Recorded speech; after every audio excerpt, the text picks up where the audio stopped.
20절을 보겠습니다.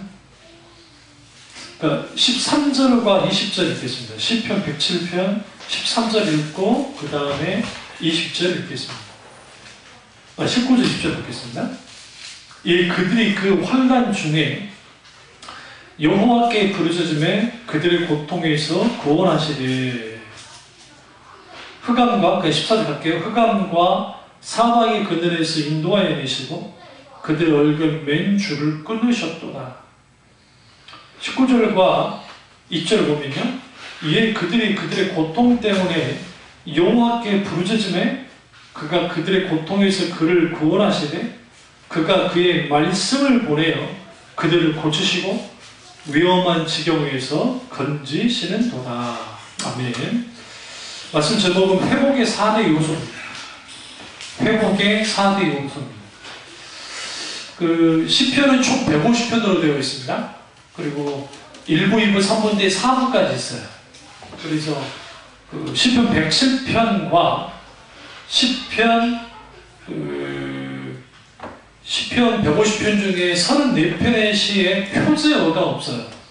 여러분 성경에 딱 총 5권까지 있어요. 4권까지 있는데 5권까지 있는데 그 표제어가 뭐 다윗의 시, 뭘로 다윗의 영장으로 쓰신지 성전 올라오는 그런 표제어가 있거든요. 근데 표제어 없는 것 중에 34편의 시 중에 하나입니다.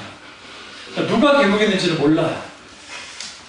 근데 많은 신학자들이 바벨론 포로에서 돌아온 과정 혹은 돌아온 후에 하나님의 놀란 일들에 대해서 노래한 역사시라고 추정할 뿐입니다. 근데 이스라엘은 수많은 굴곡진 역사를 갖고 있어요. 가장 힘든 시기 중에 하나가 나라가 멸망할 때죠. 나라가 멸망을 했고 포로로 끌려갔고 이스라엘은 소망이 없었습니다. 소망을 잃은 이스라엘 역사에 하나님이 개입하시자 놀라운 일들이 일어났습니다. 그래서 결국은 포로에서 귀한 명령이 떨어졌고 예루살렘으로 돌아왔고 예루살렘 성전을 재건시키고 이후에 느헤미야 때 성벽까지 재건되는 은혜가 있게 되어집니다.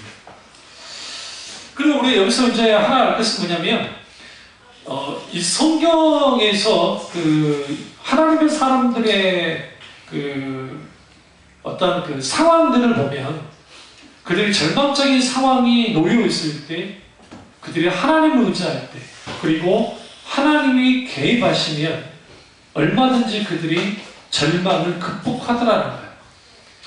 그런 의미에서 오늘 이 107편의 이 말씀은 이 소망의 역사를 보여주는 구절들이 굉장히 많습니다. 대표적인 게 4절과 5절이에요. 보시죠. 10편 107편 4절과 5절입니다. 그들이 광야 사망에서 방황하며 거주할 성읍을 찾지 못하고 줄이고 목이 말라 그들의 영혼이 그들 안에서 피곤하였도다. 이거는 뭐냐면 아주 절망적인 상황을 말합니다. 우리도 이런 상황이 있을 수 있습니다. 우리가 광야 사막길에서 방황하고 거주할 성읍을 찾지 못하는 유리 방황하는 그런 존재일 수도 있어요. 그리고 줄이고 목말라서 영혼이 그들 안에서 피곤한. 여러분 우리 영혼이 피곤할 때 있습니다. 그거 아세요? 육신이 피곤하면 영혼도 피곤해요. 영혼이 피곤하면 육신도 피곤해져요. 이게 몸은 하나이기 때문에 영혼과 육체가 하나이기 때문에. 그런데 이런 상황에 있을 때에 108절을 보시면 여호와의 인자하심과 인생에게 행하신 기적으로 말미암아 그를 찬송할지어다. 그러니까 오늘 우리가 피곤한 영혼인데 피곤한 영혼이잖아요. 그 피곤한 영혼인데 여호와의 인자하심 하나님의 긍휼과 사랑이 있고 그리고 내 인생에 행하신 하나님의 기적이 있게 될 때 거기서 찬송합니다.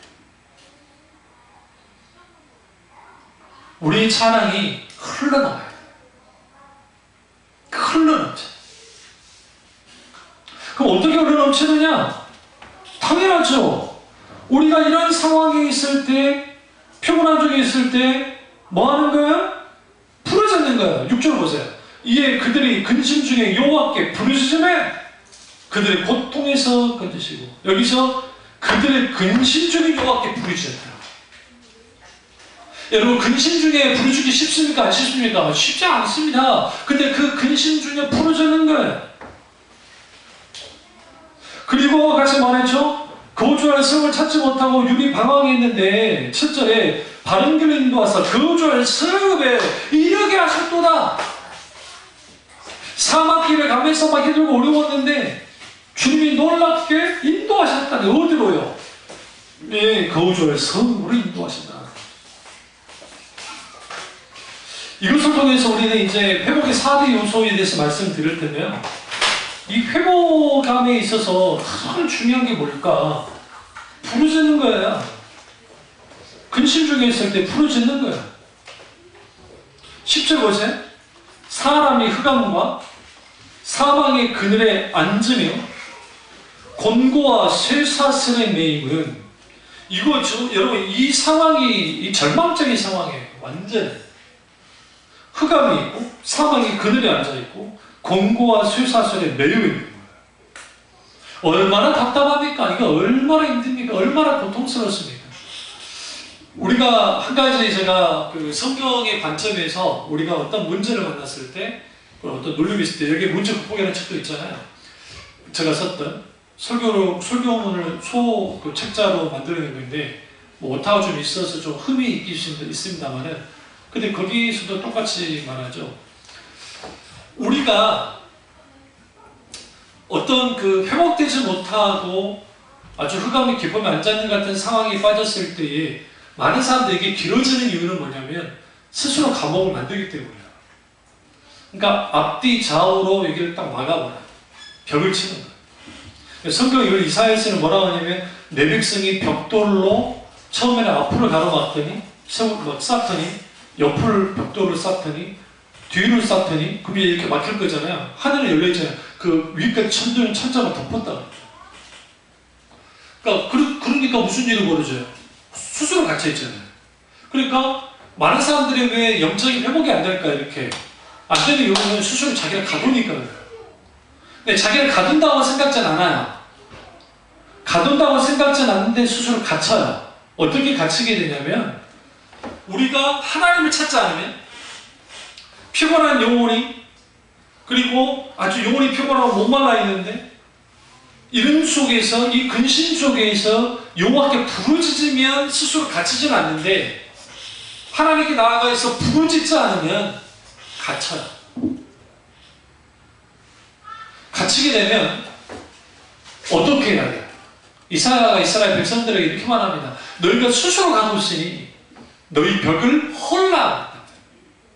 그러니까 벽을 헐어야 돼.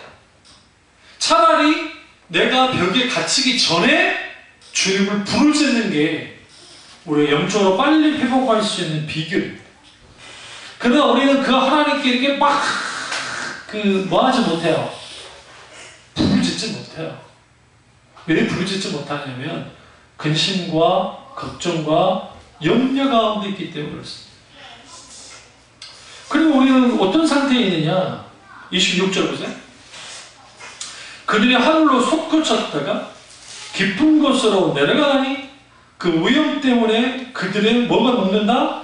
영혼이 녹는다. 이 영혼이 녹는 듯한 이러한 상황이 실제로 벌어지는 거예요. 누구를 통해서? 여호와께서 행하신 일들을 통해서. 대적이 이런 일을 당하는 거예요. 그래서 우리가 그 하나님 앞에 이 절망적인 상황이 있을 때에, 이때에 주는 결국은 어떻게 우리에게 이 모든 것을 이제 말씀하시냐면, 땅이 저주받아서 열매를 낼 수 없는 것 같은 그런 절망적인 상황이 됐을 때, 그때 하나님 어떻게 하느냐? 35절 보시면, 35절, 또 강가가 변하여 모치 되게 하시며 마른 땅에 변하여 샘물이 되게 하시고. 그러니까 여러분, 마른 땅이 변하여 샘물이 되게, 근데 그 여호와께서 33절 여호와는 강이 변하여 광야가 되게 하시며 샘이 변하여 많은 땅이 되게 하시며. 그러니까 하나님을 떠난 백성들을 향해서는 주님 이렇게 하시지만 주님께 부르짖고 돌아온 자들에게는 사막이 변하여 강이 되게 만든다. 광야가 변하여 강이 되게 만든다. 그럼 우리가 믿는 하나님이 이런 하나님이신데, 사실 여러분 우리가 그 미드라시라든지 그 탈무드 같은 그런 글들을 보시면, 고대에 성경 말고 남겨진 글들을 보면, 바빌론에 이제 그때는 페르시아 시대죠. 페르시아에서 그 이스라엘까지 돌아오는데 황제가 칙령 내려가지고 니네 고국으로 돌아가라 했으니까 편하게 올 것 같지만 1000km가 넘는 거리를 와야 됐어요. 그런데 문제가 생긴 게 뭐냐면, 분명히 왕의 명령으로 분명히 가나안 땅으로 돌아오는데 누구도 도와주지 않아요. 오늘 공격을 해요. 그래서 사람들이 엄청나게 죽어나갔어요. 근데 어떻게 죽어나가느냐? 막 적들이 와서 막 물건도 빼앗고 사람 죽여서 죽고, 오는 도중에 병이 걸린 거예요. 그러니까 지금 연세 있는 분들은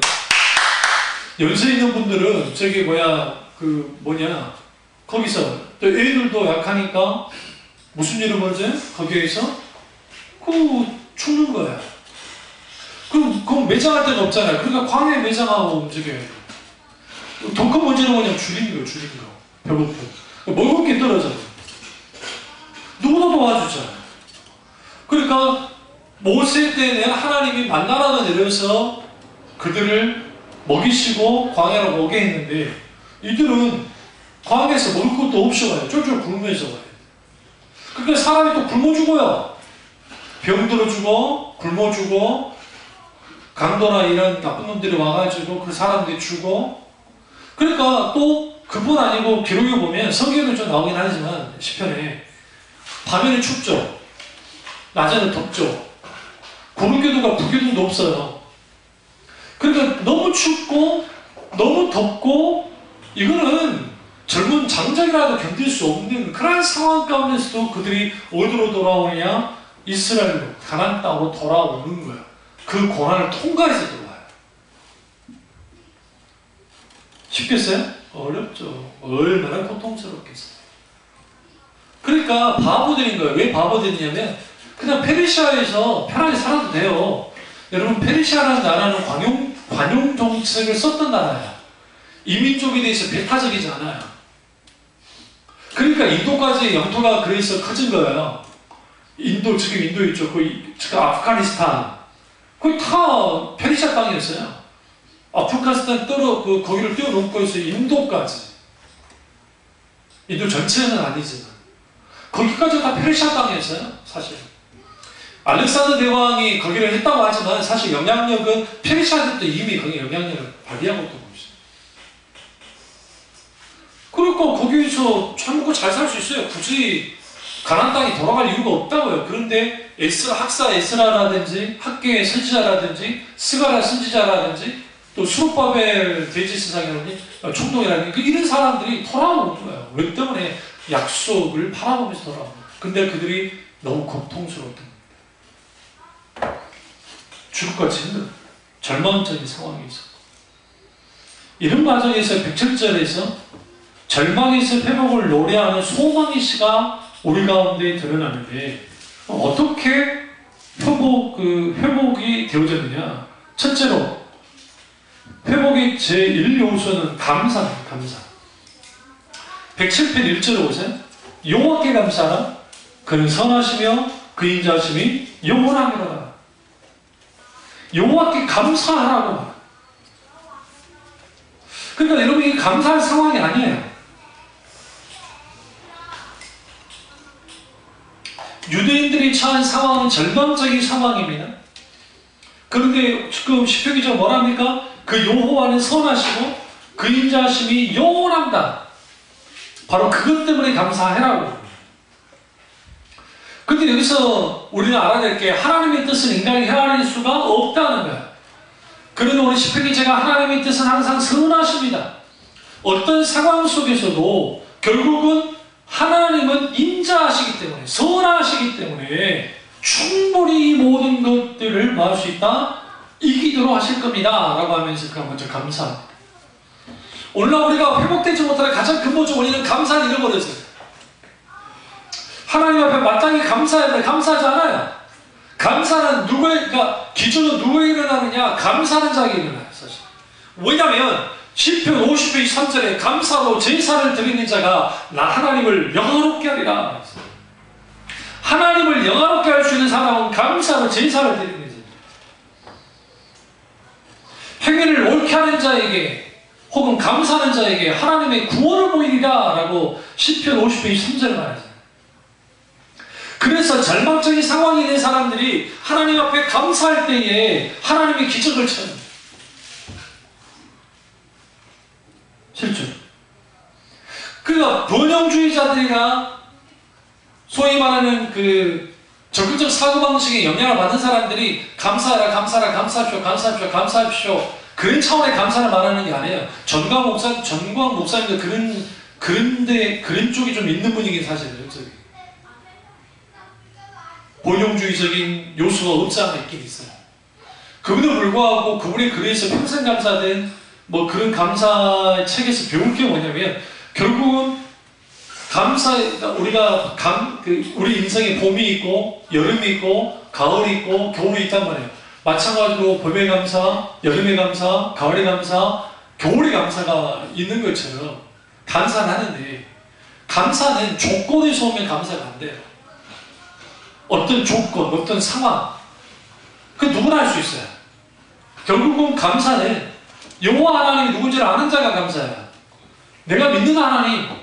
그러니까 여러분, 우리가 어떤 문제와 고통으로부터 당당할 수 있는 것은 어떤 거예요? 내가 경험한 하나님이 많아야 돼요. 모세가 아말렉과 싸울 때 얼마나 담대해요. 이상하지 않으세요? 모세가 처음 출국할 때 홍해 앞에 섰을 때 모세와 아말렉이 뒤에서 쳐들어와서 정말 사람들을 막 죽이고 아주 일방적으로 밀어붙일 때의 모세의 모습이 전혀 달라요. 태도가 아주 몰래 자빠진 일이었잖아요. 처음에는. 왜냐하면 애국 군대가 오고 앞에 홍해가 가로막고 있고. 그럼 우리 이렇게 생각합니다. 이집트 군대가 강하니까. 아니요. 아말렉은요 이집트 군대보다 더해요. 왜냐하면 고대 역사 속에서 이집트가 어제가나에서는 이집트라는 나라가 타민족을 두려워하지 않아요. 딱 두 민족을 두려워 있어요. 하나는 힉소수족을 두려워 있고 힉소수족. 또 하나는 아말렉 족속을 두려워 있어요. 이 둘 다 유목 민족이에요. 유목 민족. 유목이라니까 우리 말 탄다고 생각하면 안 돼요. 낙타다, 낙타. 낙타 보셨죠? 낙타 엄청 크죠? 근데 낙타와 말 중에 사막에서 누가 더 잘 싸우겠어요? 당연히 낙타가 이겨요. 낙타는 말은 여러분 우리 그 영화를 너무 많이 봐서 그러는데 기병대들이 돌격 앞으로 가서 말들을 막 가죠. 막 가지고 팍 충돌하죠. 그 다음에 말을 못 움직여요. 진짜 전쟁사 읽어보시죠. 말이 지쳐버려가지고 못 움직여요. 그래서 여진족이나 그 다음 우리 고구려나 그 다음에 몽골이나 이 거란도 마찬가지고 이 유목민족들은 전쟁 나갈 때 개인당 말이 2개에서 3개, 응? 많게는 5개까지를 가지고 나가요. 개인이. 그래서 싸울 때 말을 번갈아 타면서 그렇게 싸우는 거예요. 근데 낙타는 엄청나게 강해요. 그거 하나 가지고도 돼요. 무슨 말씀 드리려고 하냐면 아말렉이 뒤에서 공격하는 게 별 문제, 그건 엄청난 큰 문제예요. 더더군다나 매우 쌌기 때문에. 근데 모세가 왜 그렇게 당당합니까? 거기서 하나님 경험이 많아서 그래요. 그러니까 우리에게 역사하시는 하나님 경험들이 있잖아요. 그것을 우리는 계속적으로 감사하면서 기억해야 돼요. 어떤 비슷한 문제가 나타났을 때 하나님은 그때도 역사하셨어. 그 오늘은 역사하지 않을까? 내일은 역사하지 않을까? 당연히 역사하신 하나님이지. 왜? 그 하나님은 일을 하신 여호와, 일을 송차는 여호와니까. 그 하나님은 어떤 하나님? 어제나 오늘이나 영원토록 동일하신 하나님이신데. 그렇다고 싫다고 한다면 우리는 뭐 해야 되느냐? 이런 상황, 이 절망적인 상황에서 뭐 해야 되느냐? 감사해야죠. 그래서 회복의 첫 번째 요소는 감사해요. 탈무드에 이런 말이 있습니다. 세상에서 가장 현명한 사람은 배우는 사람이고, 세상에서 가장 강한 사람은 자기를 이기는 사람이고, 세상에서 가장 행복한 사람은 범사에 감사하는 사람이다 라고 했습니다. 그러니까 여러분, 우리가 하나님 앞에 감사하는 것은 왜 중요하느냐? 그 감사함이 제사로 나가요. 예배로 나가기 때문에. 감사로 제사를 드리는 자가 나를 영화롭게 하는 거다. 우리가 하나님 앞에 예배 드릴 때에는 감사로 예배 드려야 돼요. 그렇죠? 그리고 그 감사는 어디로부터 오느냐? 조건으로부터 오는 것이 아니라 하나님께로부터 와요. 그 하나님이 내게 어떻게 하시는지, 그리고 지금 내게 어떤 일들을 하시는지, 어떤 은혜를 베푸시는지. 그러니까 오늘 시편 기자가 여호와께 감사하라. 그분은 선하시며 그분의 인자하심이 영원하기 때문이다. 하나님에 대한 전적인 신뢰가 있을 때에 그 신뢰 속에서 감사함이 있게 됩니다. 그 감사가 우리에게 뭘 가져다 줍니까? 영적인 여유감을 가져다 줘요. 조급함과 불안함과 두려움은 하나님이 주는 게 아닙니다. 혼돈도 마찬가지예요. 근데 사탄은 우리에게 두렵게 하고 불안하게 하고 그 다음에 뭐합니까? 막 혼란스럽게 만들어요. 혼란스럽게. 어떤 제가 동물의 그 다큐를 봤는데요. 동물의 왕국은 아니고 내셔널 지오그래픽이라는 거기서 찍은 그 영상을 봤는데, 곰 있죠, 곰. 엄청나게 큰 곰. 그 곰이 이제 겨울이 되면은 잠을 자야 되니까 엄청나게 먹어졌게요. 근데 이제 곰하고 누가 사느냐 주위에 늑대가 자요, 늑대가. 근데 암컷 늑대가 있는데 새끼들을 먹여야 돼요. 그리고 곰이 등치가 엄청나게 좋잖아요. 굉장히 크고. 여러분, 곰하고 사자가 싸우면 누가 이길까요? 여러분 생각에. 많은 사람들이 사자가 그 백수의 왕이라고 하지만 진짜 붙으면 곰을 이기기가 쉽지 않습니다. 왜냐하면 곰은 엄청나게 큽니다. 사자 못지 않아요. 사실은 막 붙으면, 근데 둘이는 붙지는 않겠죠. 그게 먼저 하긴 하지만.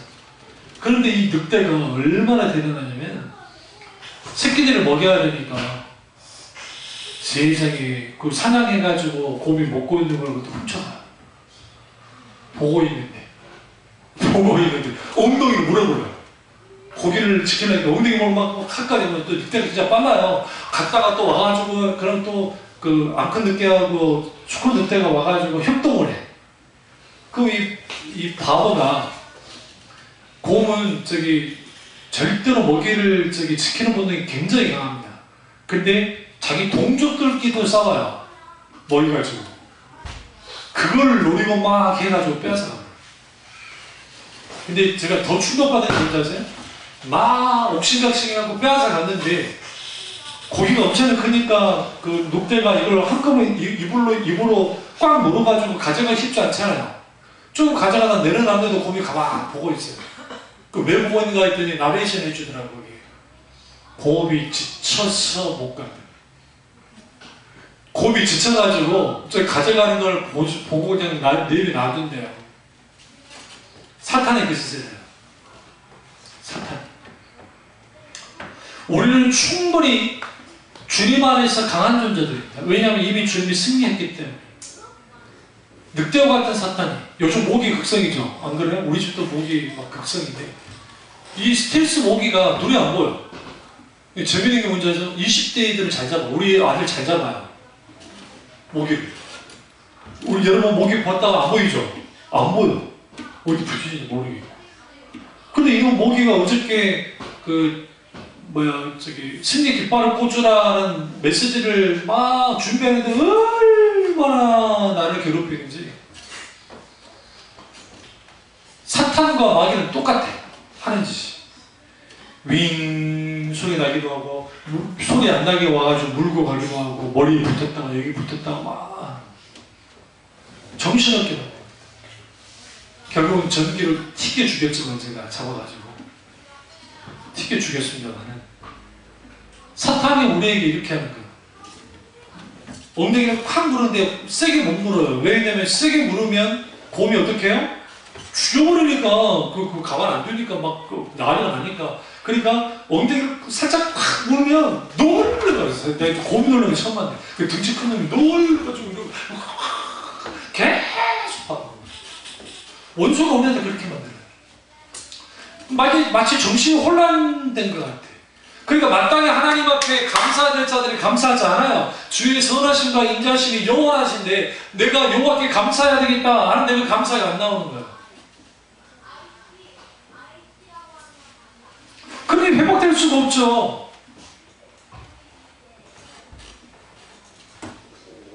여러분, 우리가 지금 당하고 있는 여러 일들, 문제들, 그리고 회복되지 않는 그러한 것들, 그게 생고생이 되지 않으려면 반드시 첫 번째 하나님께 감사해야 돼요. 첫 번째가 회복의 두 번째 요소는 섭리입니다. 섭리라는 것은 하나님이 보이지 않는 가운데서 우리를 위해서 운행하시는 것, 일하시는 것을 섭리라고 합니다. 근데 이것은 우리가 잘 보지 못해요. 근데 시편 107편 4절에서 이 이스라엘 백성들의 광야를 횡단할 때 많이 괴로웠을 겁니다. 너무너무 힘들었을 겁니다. 그런데 그 광야가 하나님이 섭리하시는 장소였어요. 인도하시는 장소라고요. 섭리를 다른 말로 하나님 인도라고 볼 수 있는데, 광야에서 하나님은 광야 1세대들의 습성을 거기서 다 제거시키는 거예요. 광야에서. 사실 정말 그렇습니다. 그런데 그 습성이 변하지 않아야. 그러니까 이찬수 목사는 이건 설교하실 때 왜 이스라엘 백성은 40년 동안 하나님의 광야 생활을 함을 통해서 이전에 있던 습관들과 그것을 그때 하나님이 다 버림받았는데 버려졌나요? 못 버렸어요. 그분은 버렸다고 설교를 하셨는데 뭐 그렇게 볼 수도 있다고 생각합니다만 1세대와 2세대가 똑같았다고요. 버려졌나요? 아니요. 만약에 2세대, 광야 2세대가 좀 괜찮은 사람이 있으면 여호수아가 그렇게까지 벌벌 안 떨었어요. 모세 죽고 난 다음에 네가 광야 2세대 이끌어, 그러니까 뭐라고 합니까? 이 모기 보는 백성들을 어떻게 이끕니까?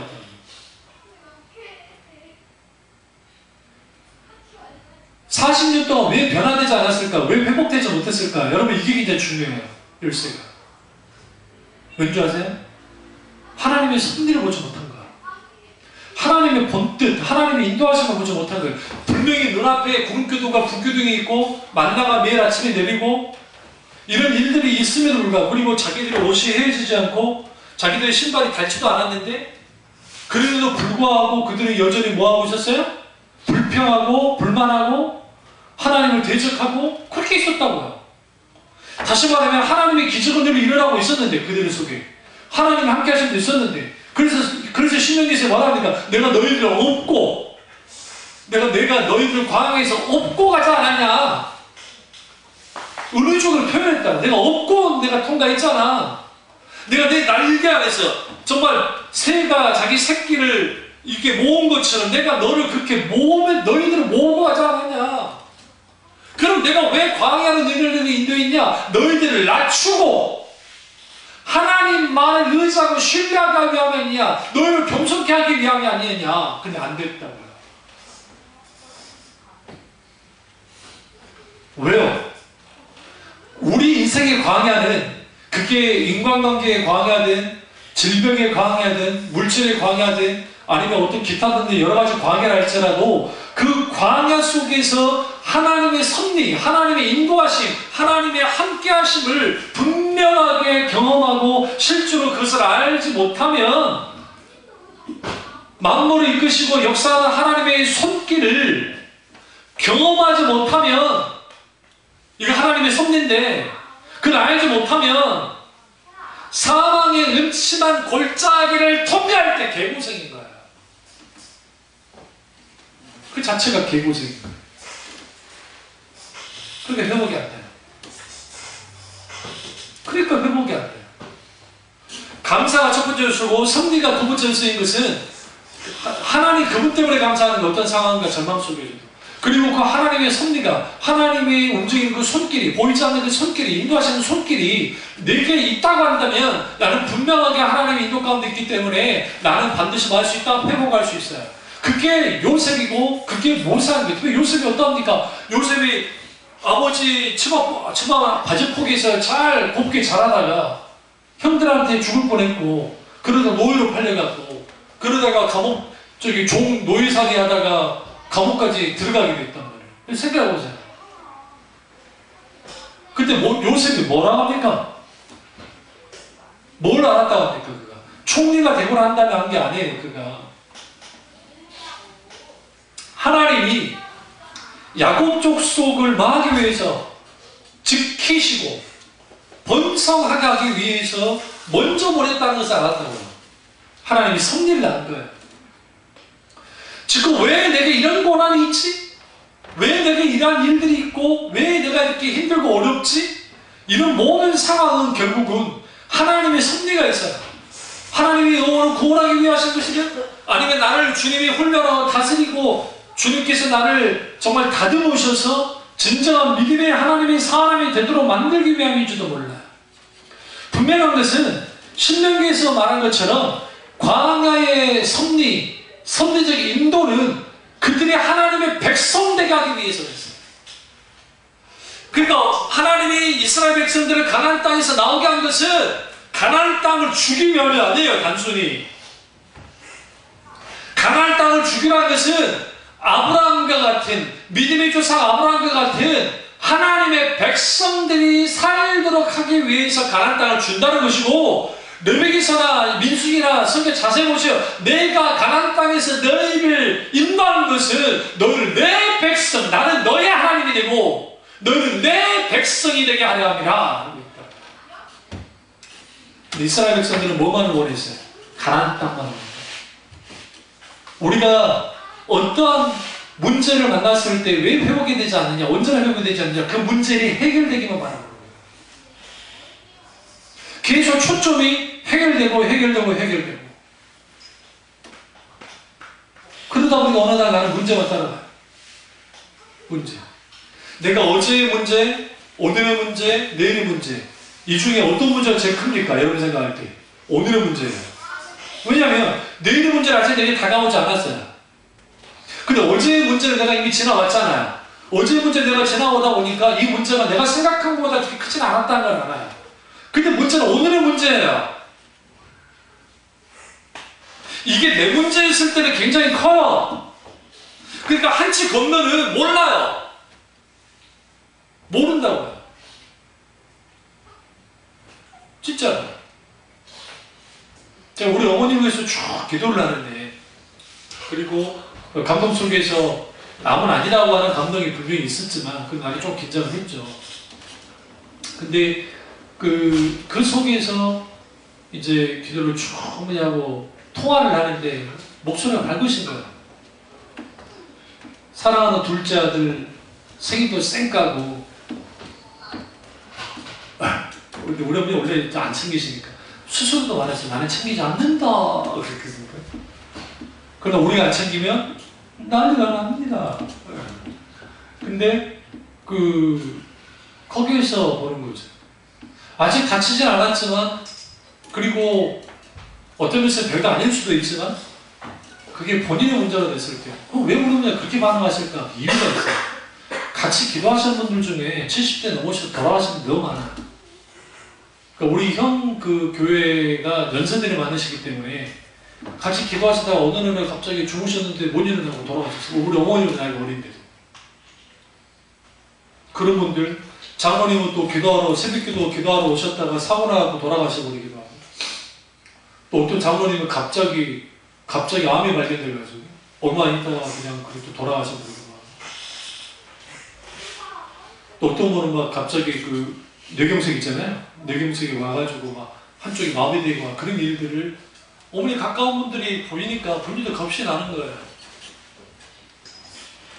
그러면 그게 누르잖아요. 누르지겠죠. 아무래도 이제 누를 거 아닙니까? 심령을 좀 짓누르겠죠. 심령이 딱 짓눌러지면 뭐가 작동이 안 되냐면 믿음이 작동이 안 돼요. 이게 굉장히 중요해요. 그러니까 우리 이렇게 너무 쉽게 내가 삼자의 입장에서 너 이렇게 하면 믿음으로 해야 돼! 그렇게는 할 수는 있어요. 그러니까 그건 맞는 말이에요. 맞는 말이에요. 그러니까 그 정답이긴 해요. 그런 실수들을 목사들이 좀 잘해요. 저도 목사님. 아니까. 그러니까 안다는 것과 실제로 그것을 내가 몸으로 체득하고 느낀다는 것이 전혀 달라요. 실제로 그렇게 하는 거죠. 그래서 여기에서 필요한 게 뭐냐면 하나님 뜻을 물어요. 하나님 이 상황에서 어떻게 하기 원하십니까? 뭘 하기 원하십니까? 내가 무엇을 해야만 하나요? 충분히 주님을 물을 때에 거기에 있어 뭐냐? 아하! 사망의 음침한 골짜기, 깊은 광야, 거친 광야, 사나운 광풍이 불어도 거기 하나님의 섭리라는 시각으로 바라보면 사막에 샘이 넘쳐 흐린다. 이 찬양이 거기서 나온 거예요. 이 말씀에서. 사막에 샘이 넘쳐 흐르리라. 사막에 꽃이, 물론 이사야에서 있습니다만, 향기 내리라. 주님이 다스리는 그 나라가 되면은 사막의 꽃동산들이. 이 표현이 뭐와 관계는 천국과 관계가 있어요. 지금 처음에 이사야에서 있는 찬양이죠. 꽃들도 있잖아요. 이곳에 신명 초사나, 이게 신도림에 있는 선교사님이 그 일본에서 사회 가다가 이게 원래 교회학교애들이 불렀던 노래래요. 찬양이래요. 꽃들도 구름도 바람도 흥황하고 찬양하라 찬양하라 예수를. 근데 그 가사 쭉 보세요. 꽃이 필 거라는 거죠. 내 인생에 꽃이 필 거야. 여러분의 인생에 꽃이 필 거라고. 우리 채송아 대단합니다. 지금 참마음은 지금도 꽃 먹고 있어요. 내가 물 주는 걸 까먹어서도 아직 안 죽고 있어.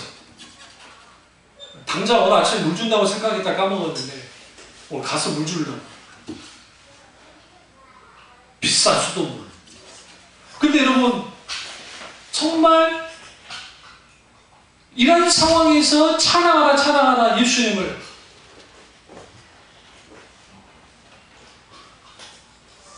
왜 그래요? 생명샘 솟아나기 때문에. 뭐하면 하나님의 섭리를 해야 돼요. 그래서 우리 회복 가운데 이거 알아야 돼요. 내가 지금 이런 상황이 있는 것은 하나님이 감당할 만하니까 허락하신 거예요. 우리가 하나님의 섭리라는 시각을, 안목을 가지고 하나님의 섭리를 내가 믿고 확신하면 그때 뭐가 생기냐? 마음이 여유가 더 생겨요. 이제 그때부터. 양쪽으로 뭘 가진 거예요? 하나님을 향한 감사와 또 하나는 섭리가 있게 되면 여유가 생겨요. 이때 비로소 현실의식을 바로 해요. 그걸. 세 번째 요소는 회개입니다. 회개. 고난중의 결과 너무 고통입니다. 그런데 이것을 하나님께 어떻게 가지고 나가느냐? 기도해야 돼. 부러지는 11절과 특별히 12절을 보겠습니다. 그러므로 그가 고통을 주어 그들의 마음을 겸손하게 하셨으니 그들이 엎드려져도 돕는 자가 없었더라. 하나님은 우리에게 이러한 상황 속에서 겸손해지기를 원합니다. 낮아지기 원합니다. 겸비해지기를 원합니다. 주는 그렇게 되기를 원하세요.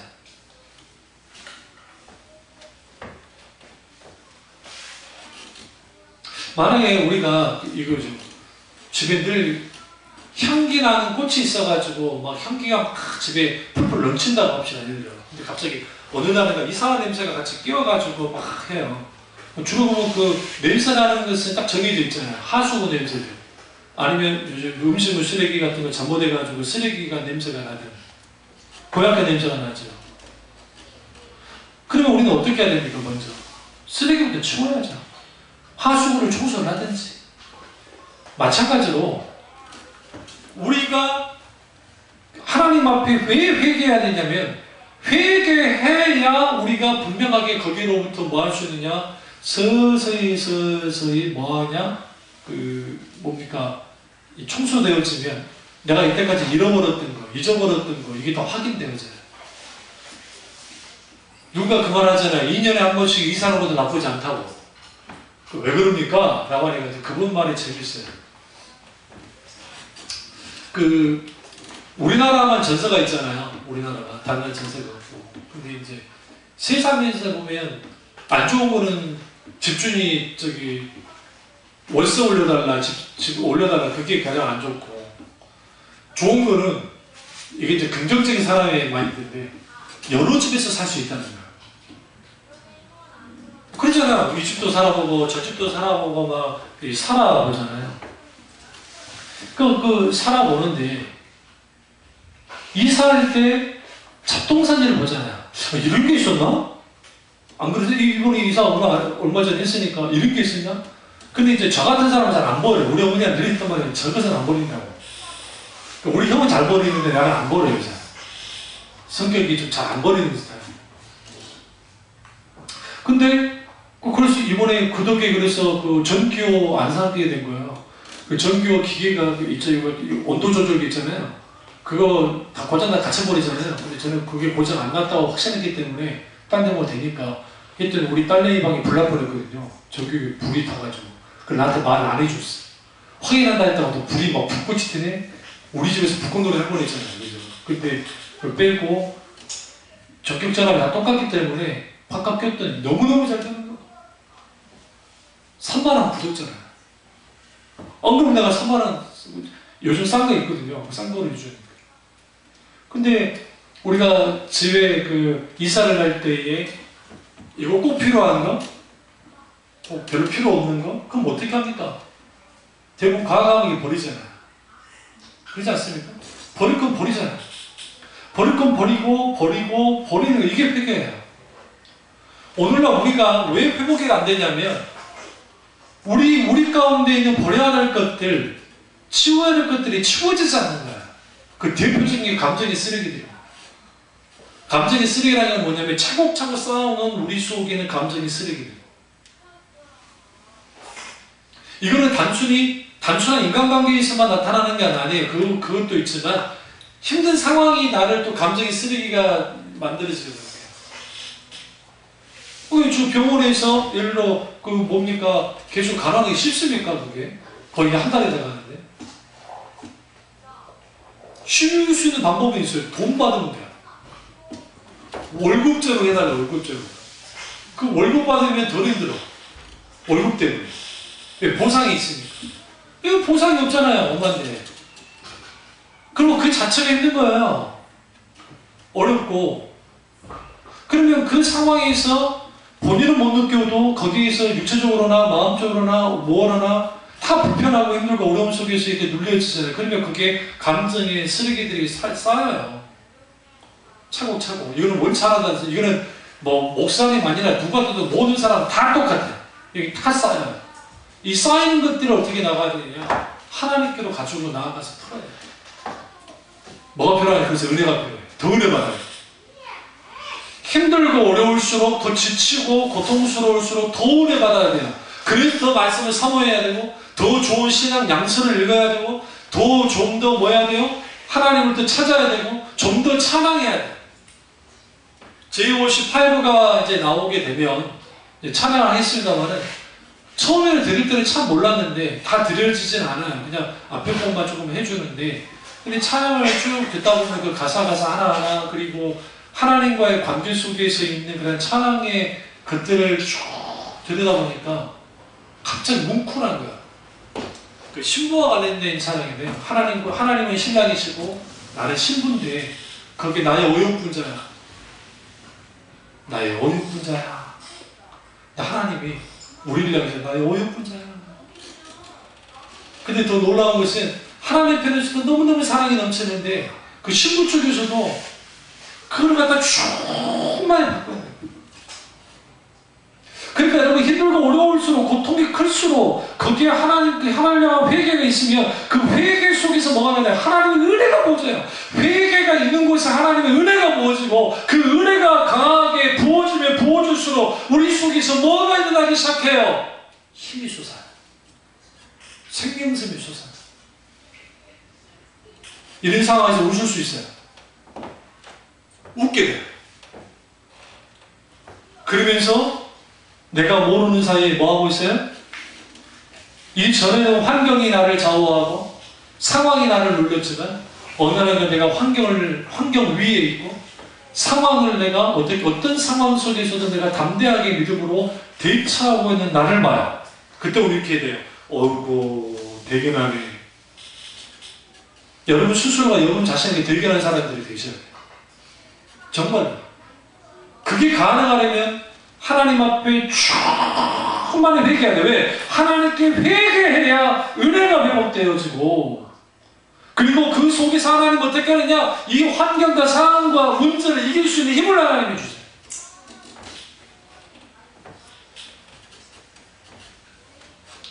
그렇게 되어지면 어느 날 나도 모르게 나는 이미 회복되어 있다는 알아요. 아 그렇구나. 마지막 네 번째 회복의 요소는 겸손입니다. 하나님이 이스라엘 백성들에게 고통을 허락하신 목적이 뭐였냐? 마음을 겸손하게 하기 위해서였습니다. 하나님은 낮추기를 원해요. 왜요? 우리가 낮아지기를 원해요. 여기서 낮아진다는 것은 내가 하나님 없이는 살 수 없는 것을 인정하는 거예요. 하나님 없이는 숨 쉴 수 없는 자인 것을 인정하는 거예요. 제가 난중일기를 읽으면서 명단 말고 명단 대첩이 있잖아요. 명단 대첩이 있을 때 그 전날에 꿈을 꿨는데 이분이 예수님이 아닌가 예수님 생각하는데 신인이 나타나가지고 꿈에서 어떤 신인이 나타나가지고 지시를 줬다. 네가 이렇게 하고 이렇게 하면 이길 수 있다. 그분이 주님인지 어쩐지 모르겠습니다만 분명히 신인이라고 했어요. 그러니까 신선이라고 하진 않았고 사람인데 신이었던 자가 이렇게 알려줬다. 실제로 전쟁 상황에 대한 기록이 나와 있는데 혼자 나가서 막 싸우는데 다 도망가요. 안 움직이는 거예요. 이순신 장군이 앞에서 싸웠거든요. 12척으로. 한 척은 고장이 나와서 이거 나가지 못했어요. 13척 있었지만 한 척 못 써요. 여기서 막 50척 이상이 뒤에는 300척 이상이 뒤에서 기다리고 있고 쭉 오는데 이순신 장군이 가가지고 하는데 이거 안 하는 거예요. 그러니까 이런 말까지 써있다가 그 장군 하나를 그냥 당장 칼을 빼서 목을 쳐서 죽이고 싶은데 건너갈 수가 없잖아. 배 안으로. 그러니까 초역이라고 우리나라에 초역이가 있습니다. 해군에서 엄청난 칼 이걸 타갖고 공격 명령을 내리는데 그래도 안 오니까 이 수신을 하면서 배들 오게 있어요. 그래서 안 올 수는 없잖아요. 오니까 안위라고 우리 안씨예요. 안위한테 내 칼에 죽고 싶으냐 가서 싸우다 죽을래 협박하니까 네! 하라고 이제 아내가 달려가고 하면서 싸우는데 그 기록 속에서 너무 치열하게 싸웠는데 질 줄 알았대. 근데 이겨버려. 근데 이렇게 말하면 하늘이 도왔다. 하늘이 도와서 이겼다라고 이순신은 직접 징계록에도 유성룡이가 그 유성룡 대감이 뭐라고 썼냐면 이것도 천운이었다. 하늘이 도왔다. 그러니까 이것은 뭐냐면 그럼 보세요. 내가 만약 이순신 장군 입장인데 이 눌림이 얼마나 할까? 그 대단한 한 번도 접은 적이 없는 그 대단한 사람이 그 혼자서 그 뱃머리를 싸우기 전날에 그 뱃머리 이렇게 딱 있는데 아무도 이제 저에게 혼자 있는데 거기에서 있게 되는 그 고통에 대한 기록이 써놨어요. 기록이 어떤 기록이 많이 나오면 얘들한테 좀 잘하면 좀 읽게 해보세요. 근데 그게 혼자서 괴로워서 있다. 토사강간이 나가지고 죽기 못 직전까지 가기도 하고 굉장히 아프다는 게 굉장히 많아요. 그러니까 얼마나 중압감이 그렇습니다. 그거를 하나님을 믿지 않은 그분의 걸 이루고 나가죠. 그럼 승리했다고 교만했습니까? 전혀 교만하지 않았어요. 뭘 알았기 때문에 이 승리가 내 능력이 아니라 이제 누군가예요.